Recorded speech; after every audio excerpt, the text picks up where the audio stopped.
Micronutrients are essential for health.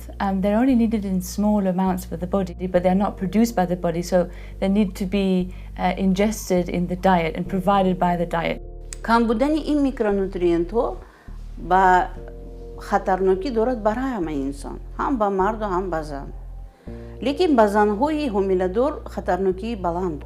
اگر که میکروالیمنت ها در ارگانیسم مادر کم باشد، اون وقت با وابسته به خون، گردش خون و تامین کنی ارگانیسم جنین سست میشد. سست شدن بعد ارگانیسم جنین انکشاف نمی‌یابد.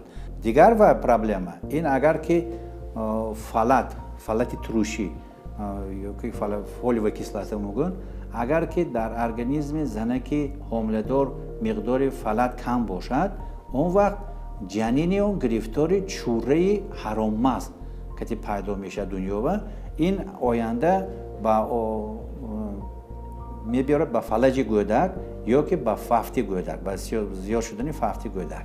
بیماری کمخونی در زنان حامله باعث بچه پرتای آنها، باعث فوتی طفلان آنها در بطن، باعث بعد از تا یک سال فوتیدن کودکان باعث میگردد. در کودکان باشد سبب از جهت انکشاف عقل و ذهنی و جسمی ضعیف شدن آنها نسبت به برای همین از همه پرابلم های مهم تامینات که زنک حامله دار با میکروالیمنت ها در بین ساحه تندرستی و Beyond the loss of health and life, there are economic and social costs associated with lack of micronutrients.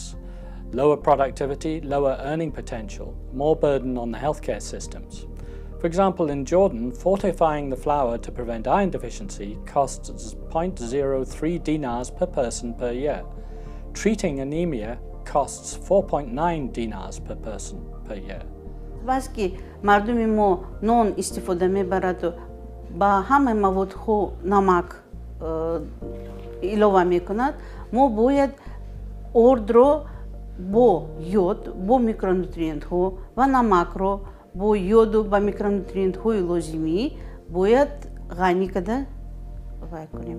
Food fortification is the process by which the food industry can add back essential vitamins and minerals, also known as micronutrients, into staple foods to make sure that the population consuming them at the national level receives adequate intakes of the essential micronutrients, namely iron, vitamin A, folic acid, and iodine. در سال 2012 از طرف وزارت تندرستی و حکومت جمهوری تاجیکستان و آمار در نزد پرزیدنت جمهوری تاجیکستان مخصوص تحقیقات مدیکال دموگرافیسکی اسلیدوانی میگن و در بر گذارنده شد.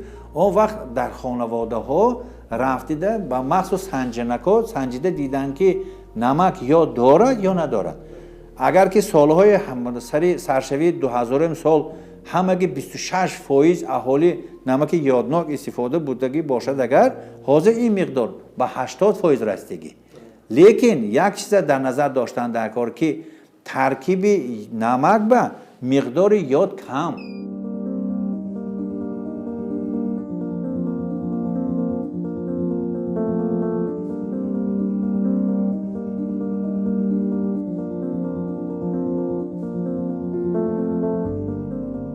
در جمهوری تاجیکستان در بین زنهای حامله‌دار نشانه پنجشوی کمخونی زیاده از 45% رو در بر میگیرد.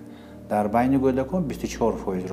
اگر که من متخصصای جمهوری تاجیکستان در علم از جهت علم تحقیقاتی تصدیق کردند که برای تامینات ارگانیسم برای معیار لازمی یاد باید که یک آدم قریب 25 کیلو هلنگی من کبوتی استفاده برده نجده کار 25 کیلو. اگر که مقدار خرما بگیریم، اگر 12 کیلو خرما استعمال کردند یک شبانه روز با. Most fortification programs cost between 1 and 30 cents per person per year, depending on the levels of fortificant. And the diseases they prevent are expensive to treat. There is an immediate payback to the nation's treasury.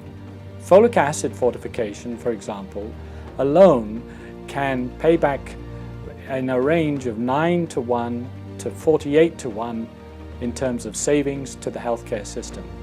This proven low-cost, high-impact intervention can lead families, communities and nations out of poverty, turn towards increased productivity and economic progress. The question is not whether we can afford to fortify food, it's whether we can afford not to fortify food.